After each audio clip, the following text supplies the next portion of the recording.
America's one terrible pilot. How was the war on terror won? America was targeted for attack. Investigate this act of war responsible for these attacks on our freedom. One terrible pilot. Hello, I'm Barry Zwicker, journalist and media critic. Welcome to The Great Conspiracy, the 9/11 news special you never saw. On this program, we ask questions the 9/11 Commission and the media never asked.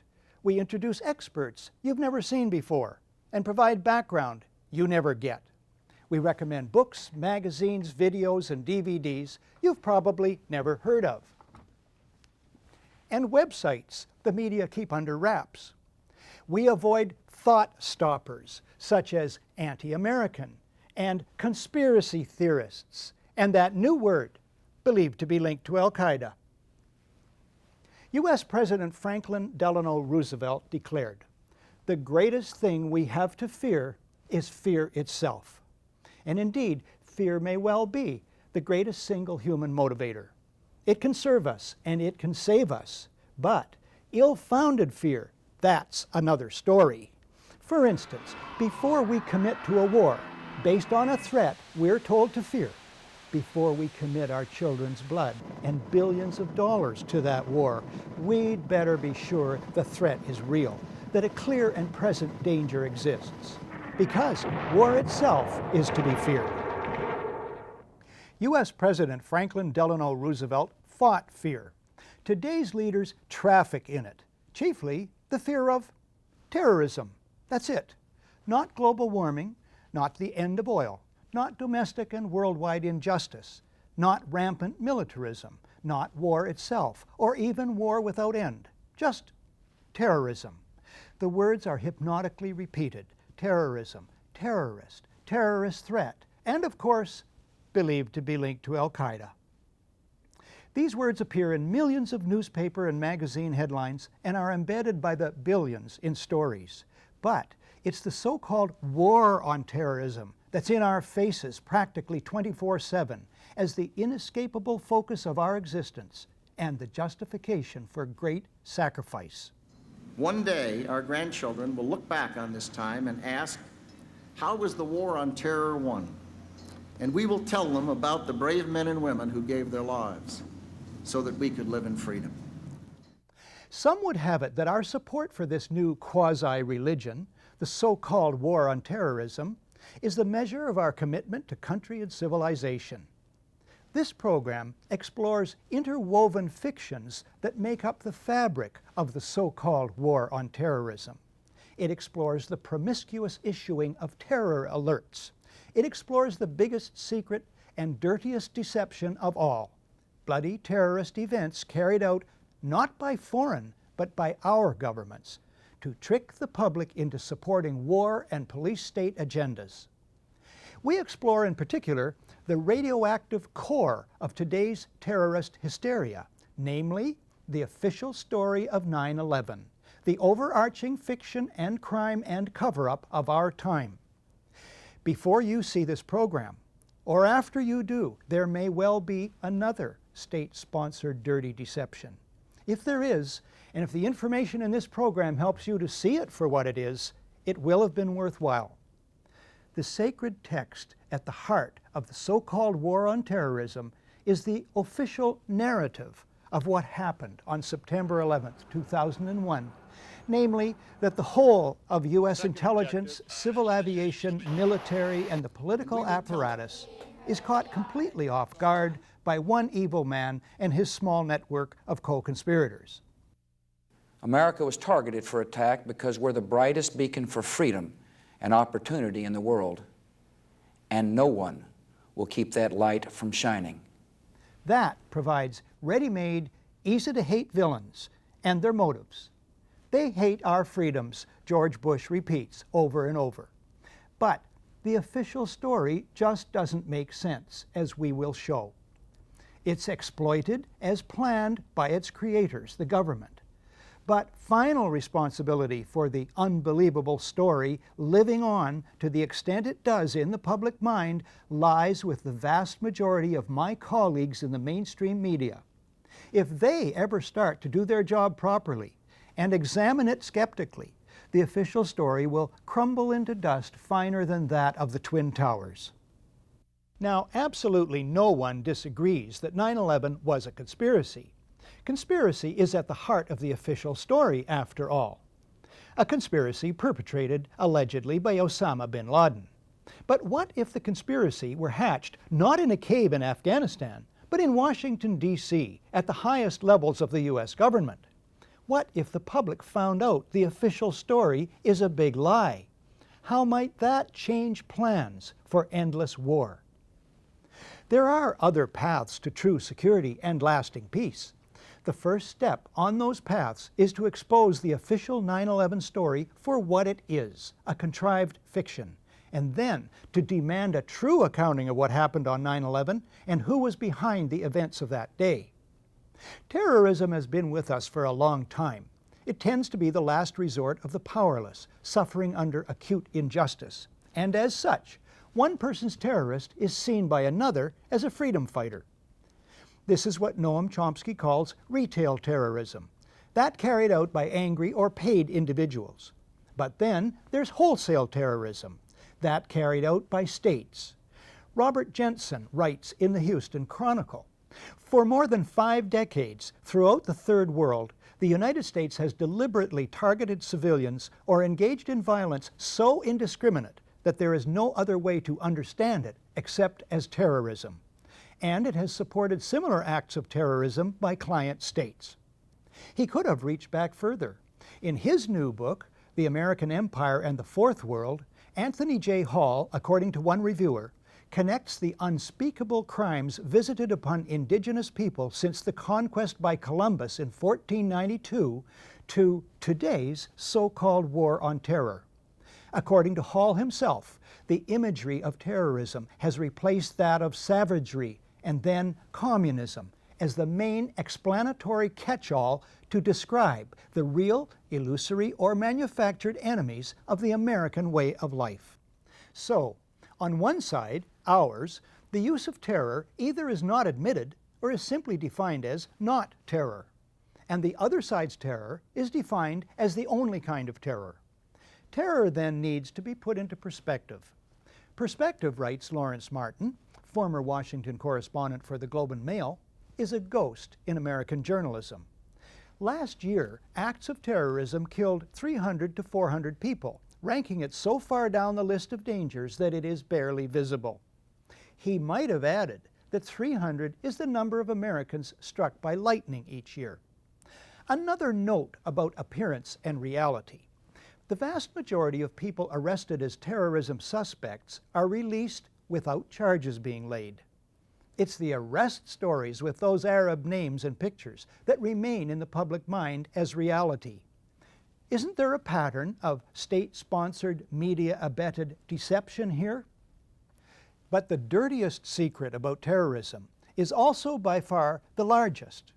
Many spectacular acts of terrorism are fearsome fakeries carried out by cabals within governments, and I mean our own governments. The gold standard is the attack on one's own country to mobilize public opinion for power, political gain, and profit.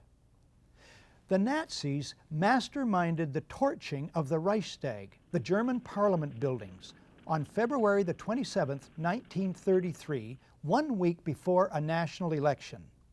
That they did so is historical fact, portrayed best in William L. Shirer's masterpiece, The Rise and Fall of the Third Reich. Within hours, Hitler and his henchmen designate the communists as the villains and label them terrorists. The government promises proof, but never provides it. The communists did not do it. A single communist was the patsy.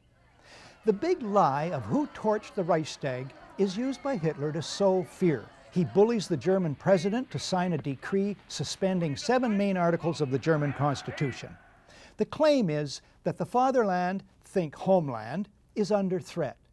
Ensuing arrests and murders of communists and socialists terrorize anti-Hitler dissent. In the ensuing election, Hitler does not get the majority he needs to rule. But soon after, he essentially seizes power. He then is free to launch preemptive strikes against other countries and wage a world war sold as patriotic.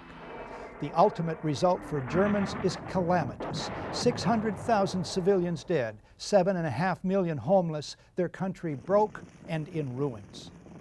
The Reichstag fire was a major turning point. Within hours of the planes crashing into the World Trade Center, the Bush White House designates the alleged villains.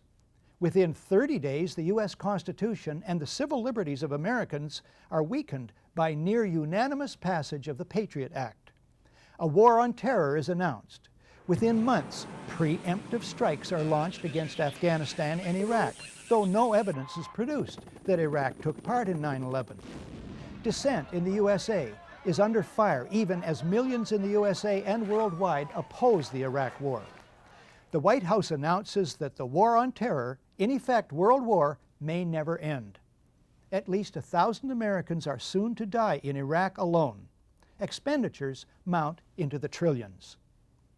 The so-called war on terrorism justifies the mounting deaths of U.S. soldiers and civilians in Iraq and elsewhere, justifies the little publicized construction of giant new U.S. military bases overseas, and is the basis for the doctrine of preemptive war, contrary to international law and basic morality. It's responsible for grotesquely ballooning deficits to pay for all this, debts being passed on to coming generations, and plans for even more expenditures on terror-fighting bureaucracies. The so-called war on terror is cited as the ultimate basis for sharp increases in domestic spying and reduction in freedoms and civil liberties at home and attempts to criminalize dissent. All this because the official authorized truth is that foreign terrorists attacked the USA on 9/11. As we tape this in the summer of 2004, fear grows as authorities and pundits predict more terrorist events on the scale of 9/11 or greater. The I word, inevitable, is increasingly used. The designated scapegoats of 9/11 gained nothing positive from it. On the other hand, even the hardliners in Washington themselves agree 9/11 boosted their agenda. Who benefits from more of the same? The fear campaign, always resting on the official 9/11 story, looks deliberate.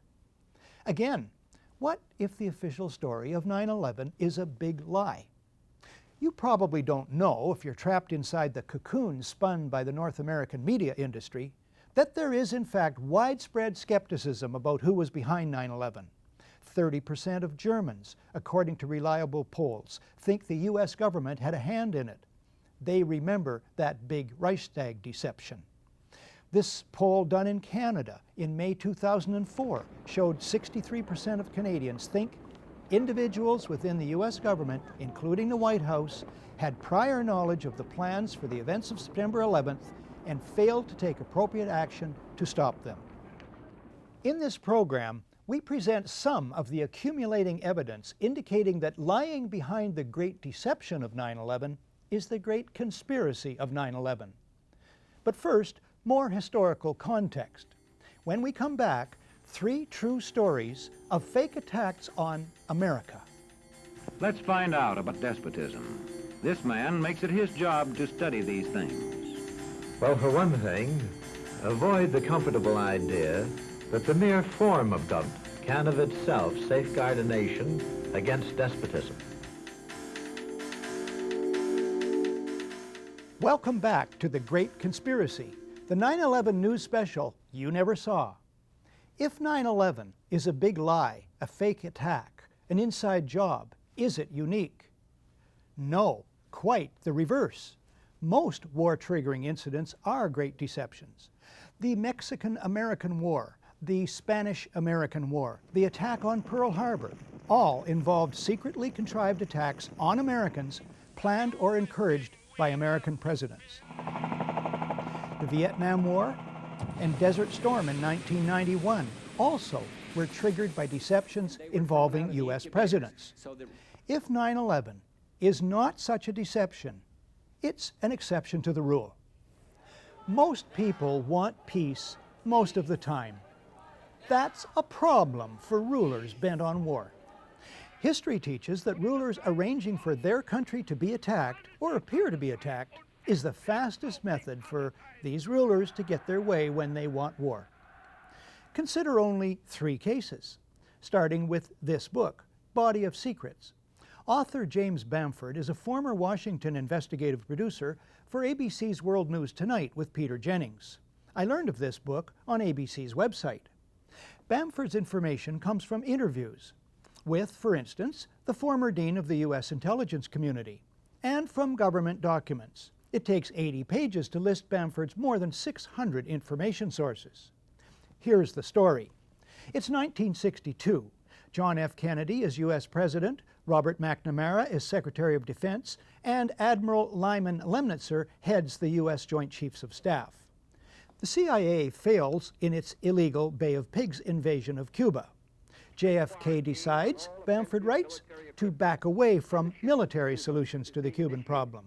But Lemnitzer, the CIA, and others at the top remain obsessed with Cuba. Writes Bamford, as the Kennedy brothers appeared to suddenly go soft on Cuba, Lemnitzer could see his opportunity to invade quickly slipping away. Attempts to provoke the Cuban public to revolt seemed dead. Lemnitzer and the other chiefs knew there was only one option left that would ensure their war. They would have to trick the American public and world opinion. Lemnitzer comes up with Operation Northwoods. We could blow up a U.S. ship in Guantanamo Bay and blame Cuba. Casualty lists in U.S. newspapers would cause a helpful wave of national indignation. We could develop a communist Cuban terror campaign in the Miami area, in other Florida cities, and even in Washington. An elaborate variation. Create an exact duplicate for a civil registered aircraft. At a designated time, the duplicate would be loaded with selected passengers, all boarded under carefully prepared aliases. The actual registered aircraft would be converted to a drone, a remotely controlled unmanned aircraft. The destruction of that aircraft will be triggered by radio signal. The Cubans would be blamed. Finally, another variation is described by Bamford. On February the 20th, 1962, John Glenn was to lift off from Cape Canaveral on his historic journey. Lemnitzer proposed that should the rocket explode and kill Glenn, the objective is to provide irrevocable proof that the fault lies with Cuba by manufacturing various pieces of evidence which would prove electronic interference on the part of the Cubans. Thus, Bamford notes, as NASA prepared to send the first American into space, the Joint Chiefs of Staff were preparing to use John Glenn's possible death as a pretext to launch a war. The Operation Northwoods plan shows the Pentagon was capable, according to Bamford, of launching a secret and bloody war of terrorism against their own country in order to trick the American public into supporting a war on Cuba. In light of this, does Pentagon complicity in the events of September 11th sound entirely far-fetched? Now, fast forward just 2 years from Operation Northwoods to August 2nd, 1964. In the Gulf of Tonkin, North Vietnamese torpedo boats attack the U.S. destroyer Maddox. The Associated Press story, for some reason, is datelined Pearl Harbor. The lead: 3 PT boats, identified by Secretary of State Dean Rusk as North Vietnamese, attacked. Later, a second U.S. destroyer is attacked, according to news reports. Although no U.S. sailor suffers a scratch, the American public is outraged. President Lyndon Johnson goes on television to ask the country to support war action. 2 days later, the Tonkin Gulf Resolution is approved by the U.S. House of Representatives unanimously, then by the Senate 88-2. The resolution becomes the entire justification for the United States war against Vietnam. Before that's over, 58,000 American soldiers and 3 million Vietnamese die. One small problem: there never were any North Vietnamese PT boats. The events never happened. As Secretary of State Rusk, the President, and Defense Secretary Robert McNamara well know. They know because they planned the entire deception. One source for this is former Admiral James Stockdale in his book, In Love and War. On the night in question, Stockdale is at the controls of a fighter jet, flying cover for the two destroyers. He sees nothing. Another source is Ben Bradlee, much respected former managing editor of the Washington Post. Bradlee, in a public lecture in England in April 1987, states, "The facts behind this critically important resolution were quite simply lies." Fast forward again to August 2nd, 1990. Iraq attacks Kuwait, claiming the Kuwaitis are slant drilling into Iraq's oil fields. U.S. President George Herbert Walker Bush pushes for a land war against Iraq. But polls show the U.S. public is split 50-50 on that idea. Then comes this eyewitness testimony before a congressional committee from a 15-year-old Kuwaiti girl. The claim is she cannot be identified for fear of reprisals. While I was there, I saw the Iraqi soldiers come into the hospital with guns. They took the babies out of the incubators, and left the children to die on the cold floor. The U.S. public is outraged. The result? Support for land war zooms. It's a turning point. Desert Storm is launched.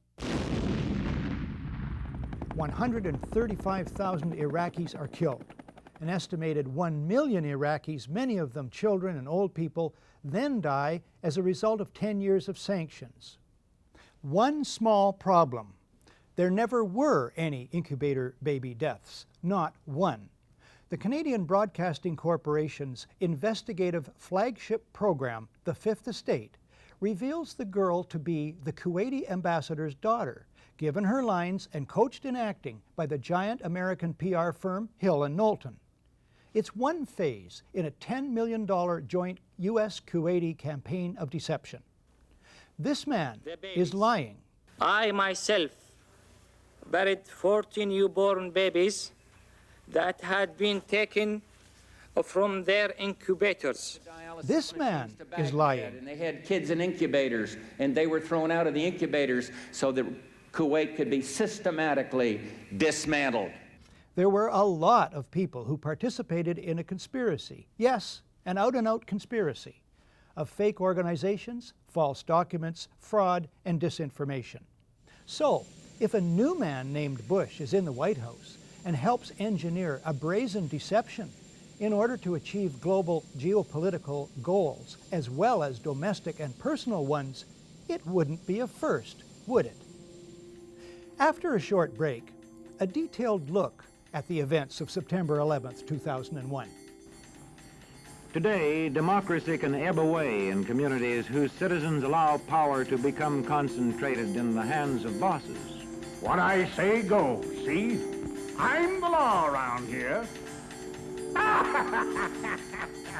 The test of despotic power is that it can disregard the will of the people. Welcome back to The Great Conspiracy, the 9/11 news special you never saw. The events of 9/11 begin with aircraft going wildly off course.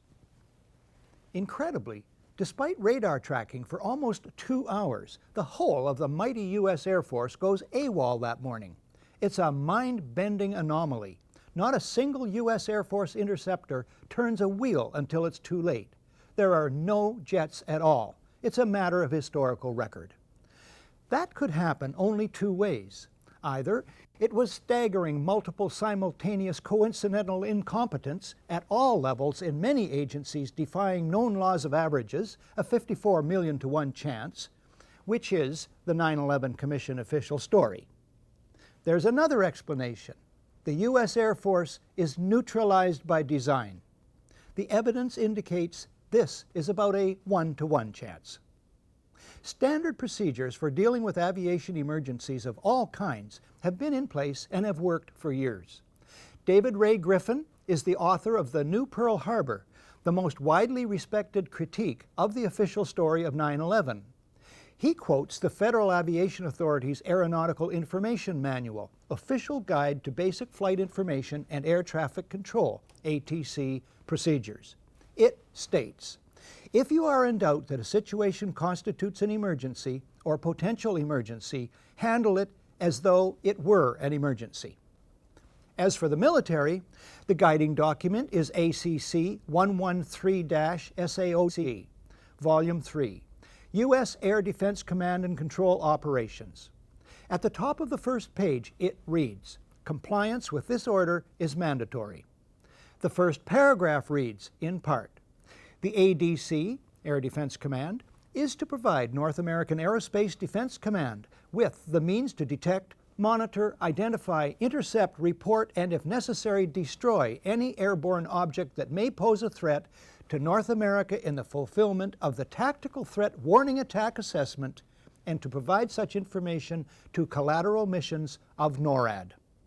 Michael Ruppert, a former Los Angeles Police Department detective, was the first major 9/11 skeptic and researcher in the world and remains one of the foremost. He was one of 40 experts on 9/11 who testified at the 6-day International Citizens Inquiry into 9/11, held in Toronto in May of 2004. I helped organize that event. At the inquiry, Michael Ruppert addresses the absence of jet interceptors, but the unlikelihood of a simple stand-down order, and asks, What if they were so confused and had been so deliberately confused that they couldn't respond? Michael Ruppert is standing by at his office in Sherman Oaks, California. Michael, thanks for this. What is the reason for the failure of U.S. military jets to show up in a timely fashion on 9/11? Well, the simple fact is, Barry, that they didn't know where to go. The reason that they didn't know where to go was because a number of conflicting and overlapping war game exercises were taking place, one of which, Northern Vigilance, had pulled a significant number of North American fighter aircraft into Canada and Western Alaska and Northern Alaska in a mock Cold War hijack exercise. There was another drill, Vigilant Guardian, which was a hijack exercise, a command post exercise, but it involved the insertion of false radar blips onto radar screens in the Northeast Air Defense Sector. In addition, we have a confirmation, thanks to General Richard Myers, who was acting chairman of the Joint Chiefs, who told Richard Clark, as reported in Clark's book, that there was another exercise, Vigilant Warrior, which was, in fact, according to a NORAD source, a live-fly hijack drill being conducted at the same time.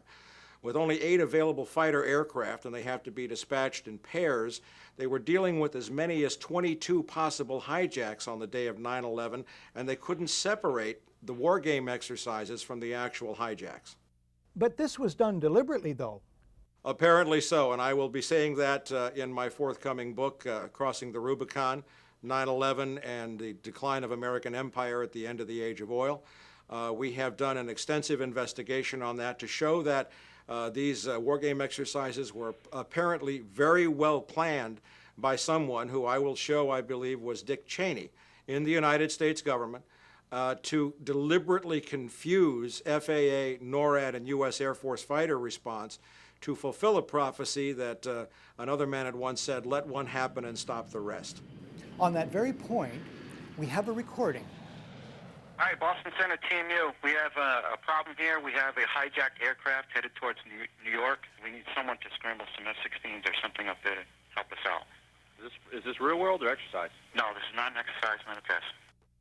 Now, the 9/11 Commission didn't mention the war games, is that right? No, in their final report they did mention, I think in one paragraph, Vigilant Guardian, but the response given by NORAD Commanding General Ralph Eberhart and other Air Force spokespeople was absolutely nonsensical, and it made no mention of any of the other war game exercises. Eberhart's position was, in fact, which is a very ludicrous position, that the Vigilant Guardian exercise, leaving aside the others, actually helped speed response on 9/11, and that is absolutely not the case. How does this relate to the 9/11 Commission report, which says that planes had gone in the wrong directions? Well, that's a separate issue, and that remains to be clarified. But what I will be disclosing in my book, in effect, is that there were 2 simultaneously operating command and control systems functioning on the day of 9/11, and at sometimes they were issuing conflicting orders.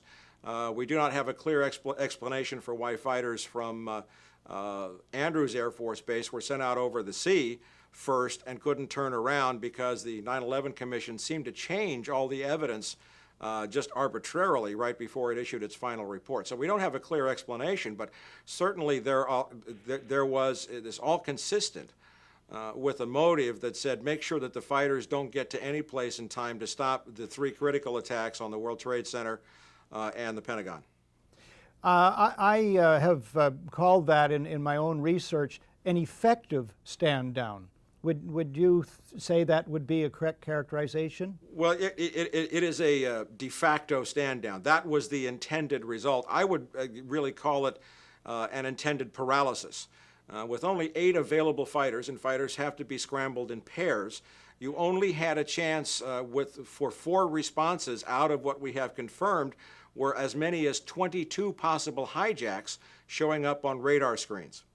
That is fascinating and damning information. I look forward to your book. What about the motivation for the whole of 9/11? Well, overall, the primary motivation was something we call peak oil, the fact that the world has either passed or is at now its permanent peak of hydrocarbon or oil production, and now about to go into a condition of permanent and irrevocable decline in oil production, even as demand is soaring exponentially, both in the West and in China, and Asia, and the developing countries. This has set off what we From the Wilderness, and certainly in my book, we will describe as a very bitter sequence of conflicts, as Dick Cheney told us in the war that will not end in our lifetimes, to secure the last remaining oil reserves on the planet. We've seen a lot of other instances where this kind of attack was predicted and stated as a requirement for the American empire to mobilize its military resources. Zbigniew Brzezinski did in his book, The Grand Chessboard, in 1997. The Project for a New American Century called for a new Pearl Harbor in 1992. So there is, there's a lot of evidence here showing very clearly that this attack was needed, it was planned, and all of the evidence that has been so diligently compiled has just been absolutely ignored by the Keene Commission. And finally, Michael, I certainly, for one, accept your motive of peak oil. What about other motives that could be involved? Well, if you are going to, as Zbigniew Brzezinski wrote, he said some kind of direct external threat, an attack like Pearl Harbor. Basically, he said you have to scare the bejesus out of the American people to get them to support the, quote, imperial mobilization, those were his words, necessary to secure these vital resources in these strategic geopolitical regions on the planet. Without that, the American people would never have gone for it. And of course, now in late 2004, we are beginning to see that the American people aren't going along with it now either. Michael, thank you for this today. Bye-bye, Barry. Dr. Robert M. Bowman is a veteran of 122 combat missions in Vietnam. His 22-year Air Force career culminated in his job as Director of Advanced Space Programs Development for the Air Force Space Division during the presidency of Ronald Reagan. He's president of the Institute for Space and Security Studies. His presentation to the Citizens Inquiry was titled, "A Fighter Pilot Looks Back at 9/11 and Forward to a Resurrected America." 9/11 is related to just about everything else, particularly the war against Iraq. These two things have one aspect very much in common. They are both, in my opinion, treason. The cabal of neoconservatives at PNAC, I think you all know what that is, who planned this war, Cheney, Rumsfeld, Wolfowitz, Libby, Pearl, Jeb Bush, even before W became president. I don't say elected, I say became president. This cabal knew the American people would not stand for a war against Iraq unless there was, as they put it in their own document, a new Pearl Harbor. 9/11 supplied that. In other words, 9/11 was a false flag operation. That's one term to describe an act carried out to make it appear it was done by someone else. Next, the man who's written the book on false flag operations. Webster Tarpley is an historian and journalist based in Washington, D.C. He has studied the dark world of intrigue, peopled by patsies, paid killers known as operators, and moles, government officials who flout their own country's laws. He made 2 presentations to the International Citizens Inquiry into 9/11. They are uncompromisingly titled The 9/11 Terror Fraud, a Coup Against Civilization. Now here I would submit is a very important diagram that I commend to your attention, and I want to tarry and look at it for a moment. We are dealing with state-sponsored false flag terrorism. I don't mean state-sponsored in the sense that it has to be sponsored by the entire command structure of the country in question, but that it is carried forward by a private network ensconced and infesting decisive nodal points in the state apparatus of that country. I'll try to show you what I mean. Here we have to distinguish a world of patsies, the people that you hear about. I'll try to show you some of this in detail. The people we can call the dupes, the useful idiots, the fanatics, the police agents, the double agents, the provocateurs, in short, the Oswalds, the fall guys. Lee Harvey Oswald, I'm just a patsy, direct quote. That's one group. The moles. This is the group of government officials, the network of government officials whose loyalty is not to the command structure, the Constitution, or their country in some diffuse sense, but rather their loyalty goes to a private intelligence network, a private clique, faction, a group of putschists, if you will, people trying to have a coup d'etat. You also have to distinguish the professional killers. These are the cold-blooded technicians of murder. This is the sort of area where you see retired veterans of the Special Forces, the Delta Force, the CIA Operations Directorate, and so on down the line. The old boys. At the end of the 80s and the beginning of the 90s, the term for this group in Washington was the asteroids. Finally, the corporate media. They are the indispensable ingredient, because without them, you can't have anything. You have to have mass propaganda to accredit and spread and pound the official version of the events into the minds of people, and to smooth over the inevitable absurdities, contradictions, impossibilities, and so forth of the official story. Mass brainwashing in the Anglo-American tradition is what they propose. You're watching The Great Conspiracy, the 9/11 news special you never saw. When we come back, the classic question. What did the president know about 9/11, and when did he know it? When a competent observer looks for signs of despotism in a community, he looks beyond fine words and noble phrases. One nation, indivisible, with liberty and justice for all.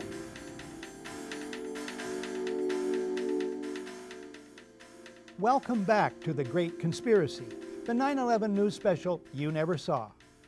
What did George Bush know about the events of 9/11, and when did he know them?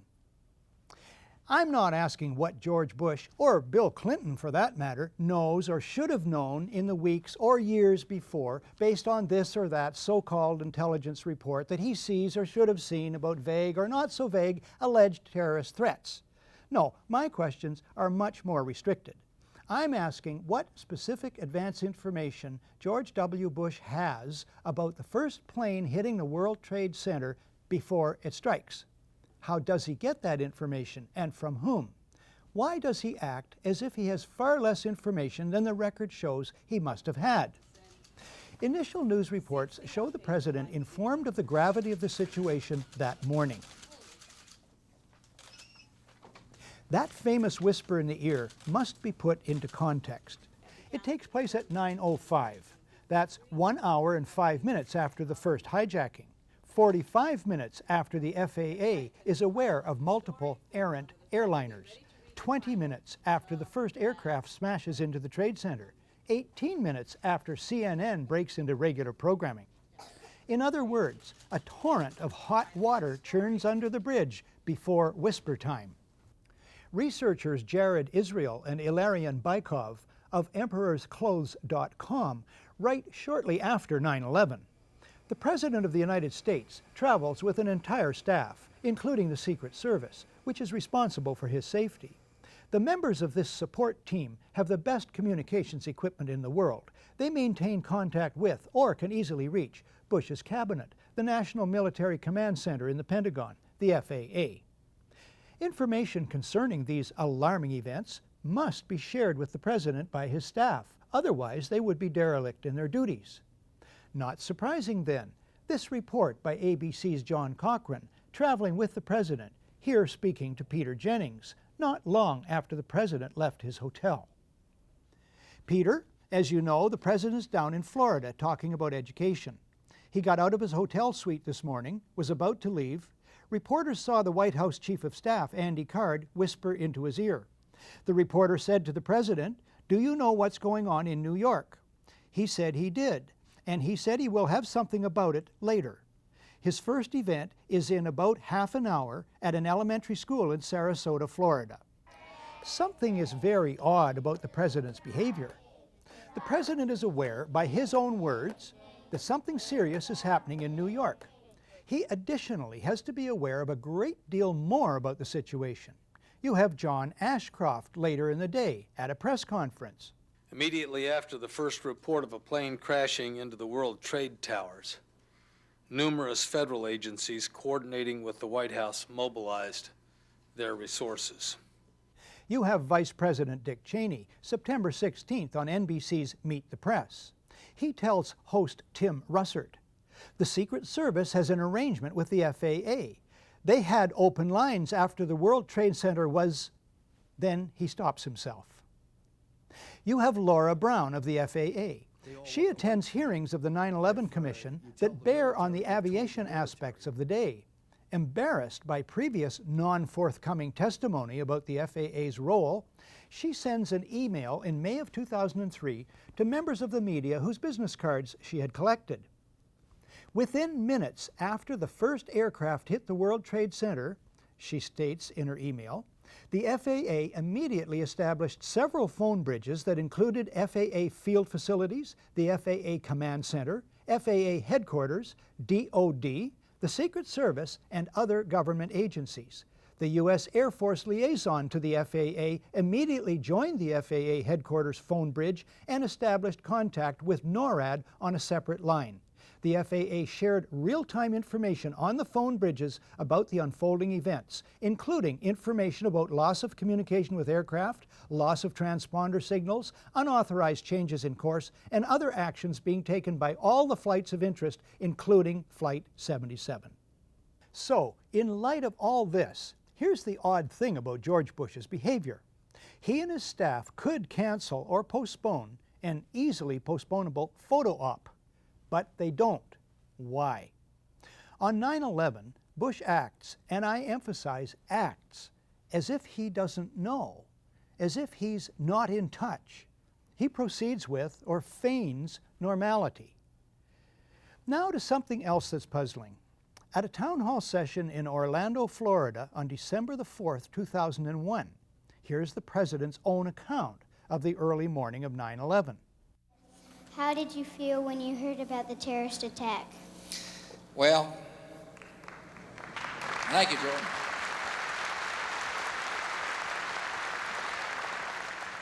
Well, Jordan, you're not going to believe what state I was in when I heard about the terrorist attack. I was in Florida. And my chief of staff, Andy Card, well, actually, I was in a classroom talking about a reading program that works. And I was sitting outside the classroom waiting to go in, and I saw an airplane hit the tower of a TV. You know, the TV was obviously on. The President tells us he sees, on an ordinary TV set outside a school classroom, the first plane hit the World Trade Center. He gives the oddly reinforcing detail that, quote, the TV was obviously on, unquote. He continues. I used to fly myself, and I said, well, there's one terrible pilot. And I said it must have been a horrible accident. But I was whisked off there. I didn't have much time to think about it. Didn't have time to think about it.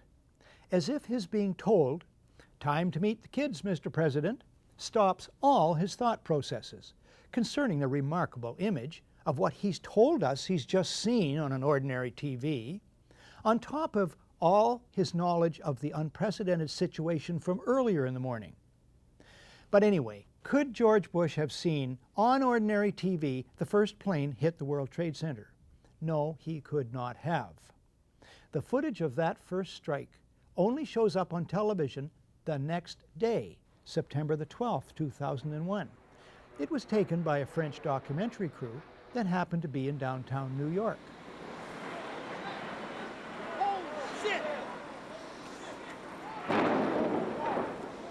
The Orlando Town Hall session takes place 7 weeks after 9/11, so it can be suggested Bush confuses the second plane with the first.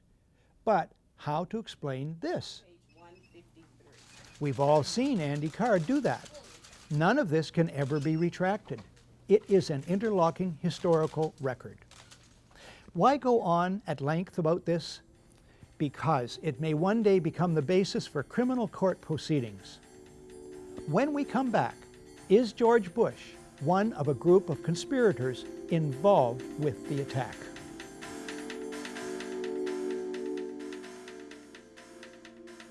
Welcome back to The Great Conspiracy, the 9/11 news special you never saw. George Bush is very convincing that he saw the first plane strike the World Trade Center the morning of 9/11 on regular TV. He provides supporting details, has repeated the story, and never retracted it. It has run on the White House website.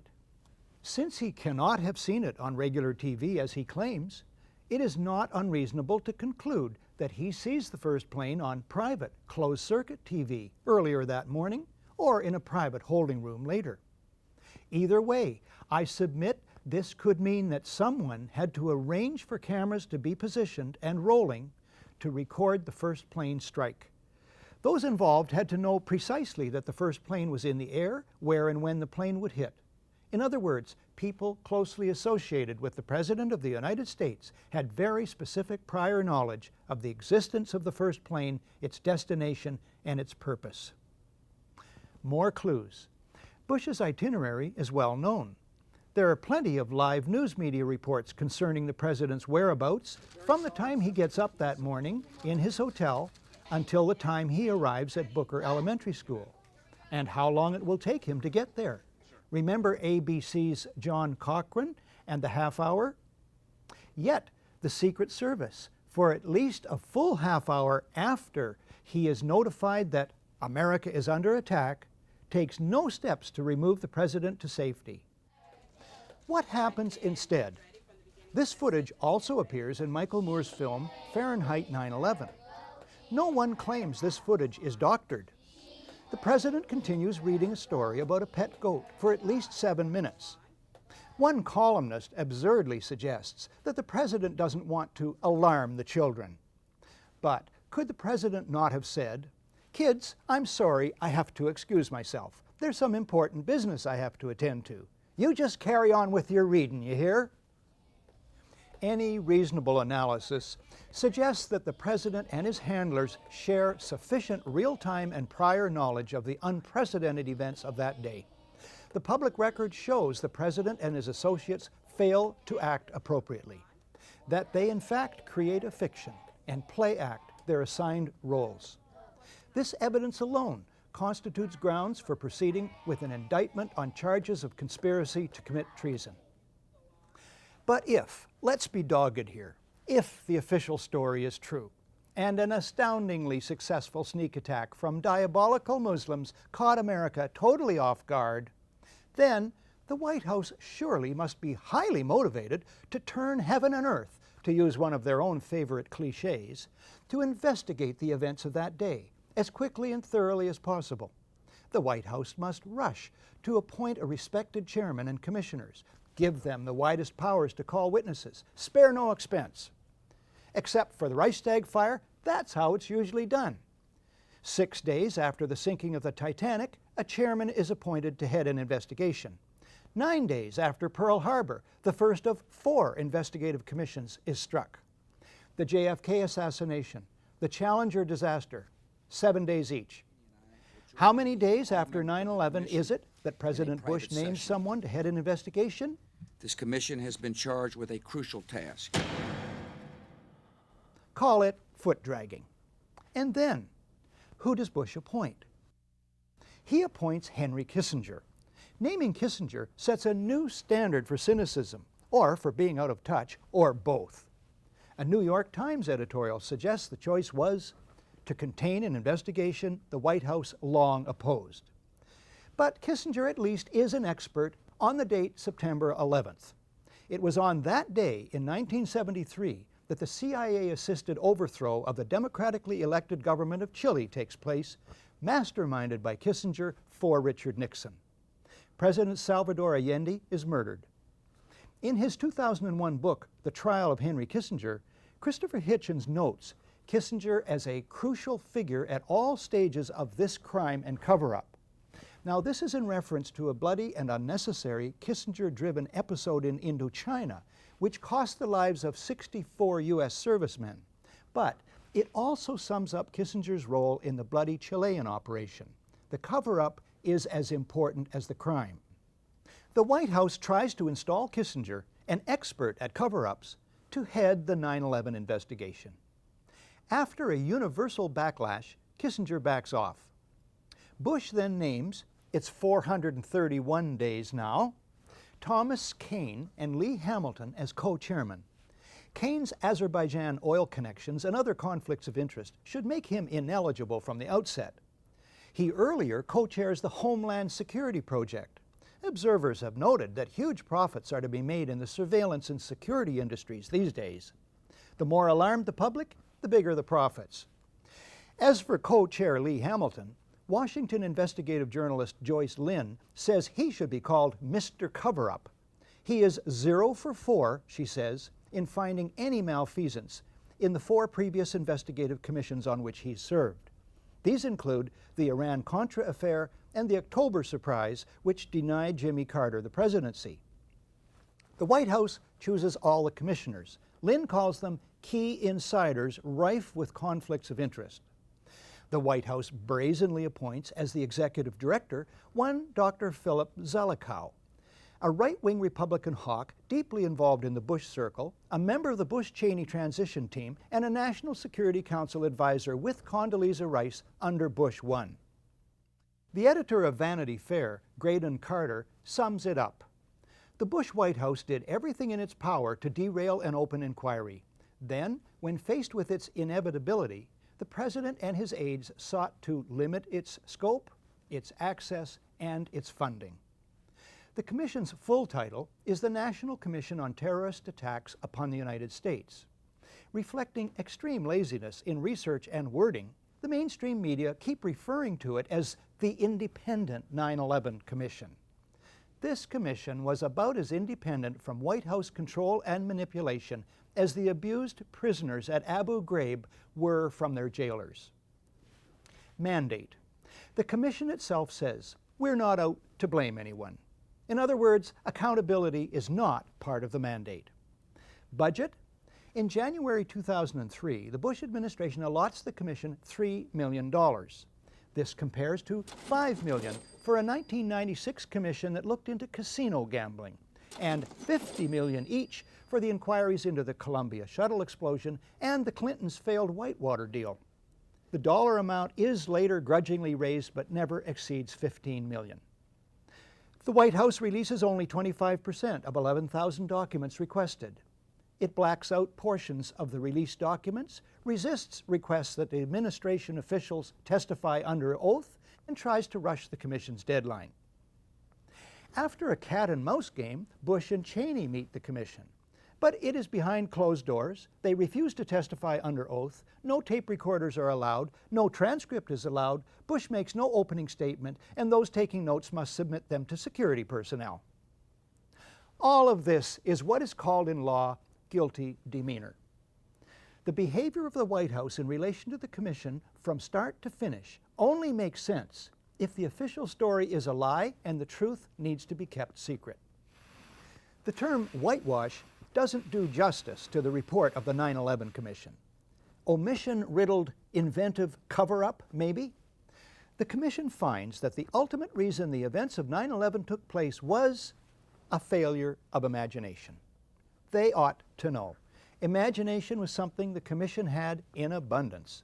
The Commission imagines U.S. intelligence received insufficient specific warnings of an impending event.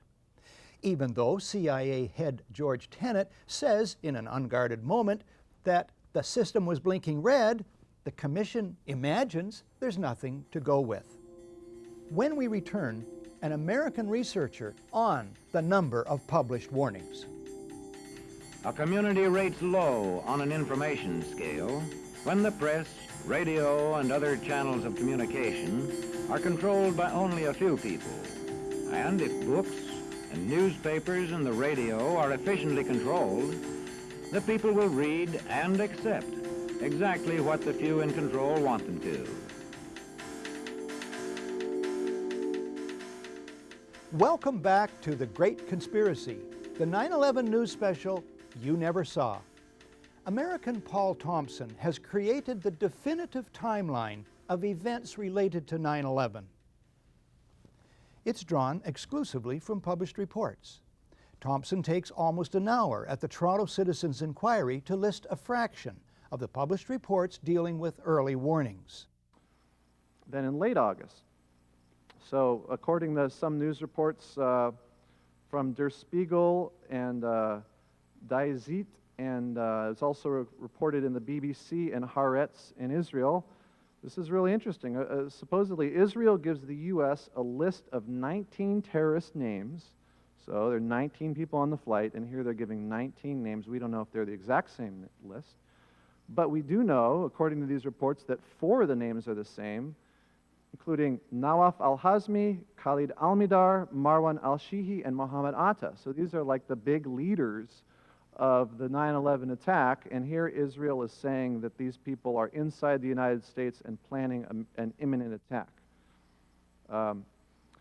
Then early September, Egypt warns the U.S., saying that Al-Qaeda is in the advanced stages of a, quote, significant operation, unquote, against an American target, probably within the U.S.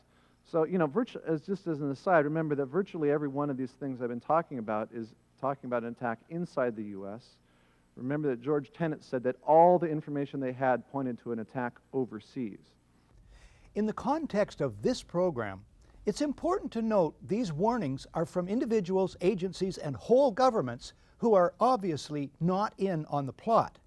It should be observed that in the main, the controversies over who knew what and when about the attacks are diversionary mini-dramas that reinforce the official fiction. What these individuals and agencies and governments discover are plans and patsies being prepared to play their roles. Even if it's the most charitable explanation, and we say it was only incompetence, that incompetence was so severe. I mean, how many warnings do you need? And not only that, but it was followed after 9/11 by a cover-up. And as it's often said, it's not the crime, but it's the cover-up that, you know, that you end up going to jail for. That, you know, between the incompetence and the cover-up, that alone should lead to impeachment of President Bush and all of his top people.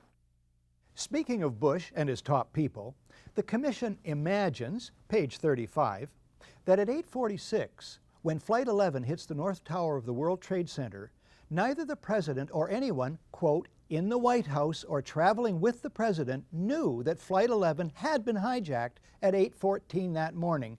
Wrong.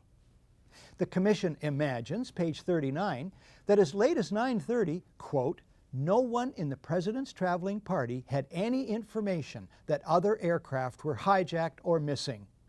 Wrong.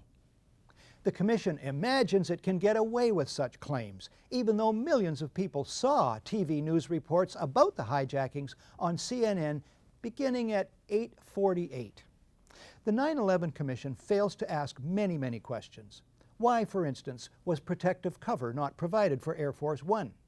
The Commission makes no mention of the extensive connections between the Bush and bin Laden families.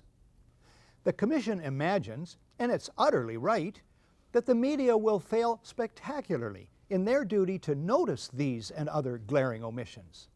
The Commission counts on the media failing to be skeptical or to ask probing questions. As columnist Lawrence Martin puts it, you would think that given the presidential record of duplicity, Bill Clinton on Monica, Ronald Reagan on Iran-Contra, Richard Nixon on Watergate, Lyndon Johnson on the Gulf of Tonkin, John Kennedy on the Missile Gap, that journalists might catch on one day. Not in America. Martin adds, if media buttons weren't so easy to push, it's a safe bet that the terrorism threat wouldn't get half the airtime. Well, half the airtime would still be billions of hours. The Commission imagines, and it's right again, that the New York Times will devote pages and pages of coverage to the Commission's report without batting an eye at the shortcomings dealt with in this program. Subsequently, scores of New York Times stories quote the findings of the 9/11 Commission as dependable truth on anything to do with 9/11. The Commission imagines, and it's right on the money, that TV networks will air without question and newspapers publish without question this alleged exchange on 9/11 between the FAA's Herndon Command Center and FAA headquarters. I call it the report. Do we want to think about scrambling aircraft? Oh, God, I don't know. That's a decision somebody's going to have to make probably in the next 10 minutes. Can we hold it right there? Imagine anyone, say yourself, learning of a major emergency. A neighbor calls to tell you your house is on fire. And you say, yeah, somebody's going to have to make a decision about that in probably 10 minutes. The fact is that on the morning of 9/11, there's a good chance that you leaped into action. Millions of ordinary people did. They call family and friends to turn on the TV. Many, I was one, try to get through to loved ones in New York. We find the phone system down. We call others to see if they'd gotten through. And they call us. But at FAA headquarters? Everybody just left the room. Yes, sir. I've noticed that. When there's a really big emergency, such as we have with the report here, key people just walk out of the room with fishing rods. When we come back, comments about the FAA and the 9/11 Commission report from David Ray Griffin, author of the book The New Pearl Harbor, Disturbing Questions About the Bush Administration and 9/11.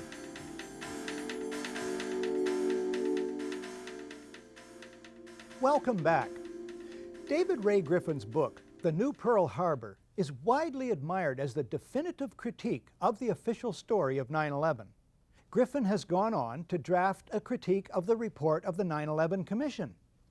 Griffin concludes that the Commission sets up the FAA as the fall guy to protect the U.S. military and thereby the Bush administration. In one case, the Commission claims officials at FAA headquarters had to debate whether the report of a hijacked airliner with a bomb aboard was enough to justify bothering the military.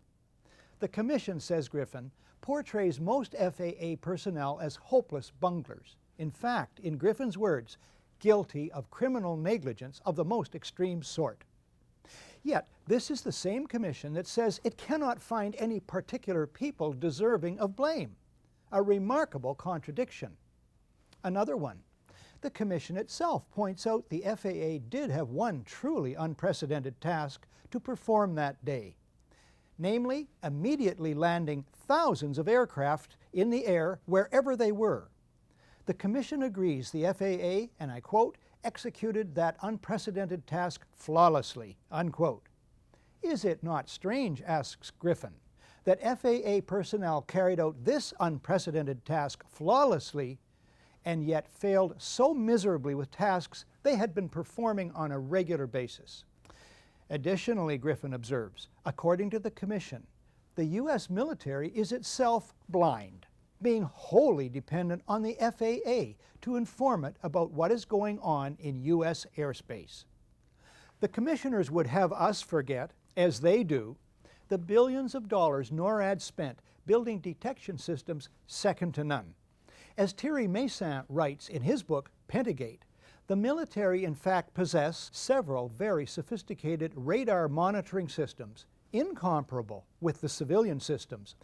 The website for one of these systems, called PAVE-PAWS, states it is capable of detecting and monitoring a great number of targets that would be consistent with a massive submarine-launched ballistic missile, or SLBM, attack. Are we to believe, Griffin asks, that our military's radar systems, which could simultaneously track dozens of missiles, could not track a single airliner headed for New York City? Griffin and others list several serious matters in which the 9/11 Commission shows no interest. They include the puzzling nature of the collapse of the Twin Towers. Jet fuel cannot burn hot enough to melt structural steel. Why surface-to-air missiles at the Pentagon were not triggered to protect the building. The question of what hit the Pentagon. The hole in the building was much smaller than a 757 would make. The connections between the Bush and bin Laden families. And the startling case of World Trade Center Building Number 7. I'm standing at a location that has come to be known widely across the world simply as Ground Zero. Right behind me is where the Twin Towers had once stood, and currently the area is under renovation in what will become in part a memorial to the some 3,000 victims from over 80 different countries who were murdered on September 11, 2001. Many of us will never forget the images that were broadcast on that tragic day. But largely and widely unknown across the world is the fact that a third building also went down on the morning of September 11th. World Trade Center 7 stood 100 yards across from Towers 1 and 2, clear across an entire city block. We see now that World Trade Center 7 is currently under reconstruction and the new building stands 40 stories tall. In the early afternoon of September 11th, fires broke out in World Trade Center 7. And when we look at the photographs and video available from that day, we see the fires are mostly on the lower floors and they're largely contained and actually very small. Regardless, at 5:25 p.m., about 7 hours after the first two buildings went down, World Trade Center 7 implodes. And it implodes in a free fall that's about the speed of gravity. And it does so into its own footprint. And when World Trade Center 7 comes down, it does not damage either of the buildings significantly on either side of it. Now, if you were to ask a structural engineer or a demolition expert about World Trade Center 7, with the facts that have just been presented to you, they would likely not call it a collapse. They would likely call it a work of art. World Trade Center 7 was a controlled demolition. The Federal Emergency Management Agency, FEMA, conducted an investigation into what caused the towers to fall. It concluded that whatever it was that caused World Trade Center 7 to come down, it remains unknown. Fire Engineering Magazine, the 125-year-old paper of record amongst the fire engineering community, came out in January of 2004 and called FEMA's investigation a half-baked farce working on a shoestring budget. Now, the question you should be asking yourself is why? Why did World Trade Center 7 need to be taken down in a controlled demolition? Well, when we look closely at the tenants in the office spaces in World Trade Center 7, effectively 7 was a military building. The CIA had a clandestine bunker on the 23rd floor of World Trade Center 7. Secret Service had offices in World Trade Center 7. Rudolph Giuliani's Office of Emergency Management was located in World Trade Center 7, which would have been the perfect center to respond to an emergency such as 9/11, except that the tragedy caused them to evacuate the bunker at 9:25 a.m. in the morning. Additionally, the Security and Exchange Commission, the SEC, had offices in World Trade Center 7. Now, this was late 2001. This was at the height of the investigation into Enron. So the majority of Enron's SEC filings were likely destroyed when World Trade Center 7 came down. Now, in September of 2002, PBS aired a documentary titled America Rebuilds. And in this documentary, Larry Silverstein was interviewed. Larry Silverstein leased the World Trade Center complex just a few months before 9/11 occurred. And in this documentary, Silverstein is seen making a shocking commentary in which it appears he himself states World Trade Center 7 was a controlled demolition. I remember getting a call from the fire department commander telling me that they were not sure they were going to be able to contain the fire. And I said, you know, we've had such terrible loss of life. Maybe the smartest thing to do is pull it. And they made that decision to pull, and then we watched the building collapse. Now, the term pull, which you just saw Larry Silverstein use, is an industry term that means to demolish, a controlled demolition. What did Larry Silverstein exactly say here? Did he say World Trade Center 7 was a controlled demolition? If so, is it conceivable that through all the melee and hysteria that was going on the morning of September 11th, a demolition crew could have came in and taken down World Trade Center 7 within 7 hours? Most controlled demolitions take up to 2 weeks in intense planning to make happen. If this is the case, the only explanation that makes sense is that a controlled demolition was planned way in advance of September 11th, 2001. This and other overwhelming evidence ignored or explained away by the 9/11 Commission, which should be called the 9/11 Cover-Up Commission, suggests 9/11 is planned and executed at the highest levels of the U.S. government. People forget what immense powers and resources governments and shadow governments have to organize covert operations, fabricate false evidence, destroy real evidence, issue misleading statements, organize cover-ups, and generally make things happen through deploying agents, career inducements, bribery, and threats, subtle or otherwise. Governments have the powers to kill, maim, and imprison, and they use them. One example, it's the endless arrests of suspected terrorists, the vast majority eventually released without any charges being laid.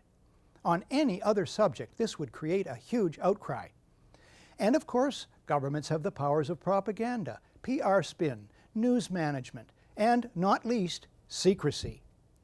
In the face, though, even of this overwhelming evidence, people still find reasons to remain blind to the possibility that 9/11 was an inside job.